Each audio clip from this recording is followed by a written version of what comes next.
জন্ম থেকে মৃত্যু পর্যন্ত তার ফাইনাল উদ্দেশ্য হচ্ছে আল্লাহ ভীতি অর্জন করা, তাকওয়া অর্জন করা, আল্লাহর ভয় হৃদয়ে পয়দা করা। এই তাকওয়া বা আল্লাহ ভীতি কি? উবাই ইবনে কাব রাদিয়াল্লাহু তাআলা আনহু সুন্দর সংজ্ঞা দিয়েছেন তাকওয়ার। ওমর রাদিয়াল্লাহু তাআলা আনহু একদিন উবাই ইবনে কাব রাদিয়াল্লাহু তাআলা আনহুকে জিজ্ঞেস করতেছেন, আপনি আমাকে বলুন তাকওয়া কি? উবাই ইবনে কাব রাদিয়াল্লাহু তাআলা আনহু ওমর রাদিয়াল্লাহু তাআলা আনহুকে একটি উদাহরণ দিচ্ছেন।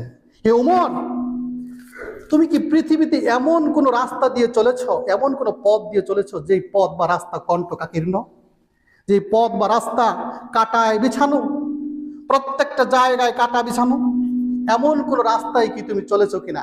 আর চললে কিভাবে চলেছ?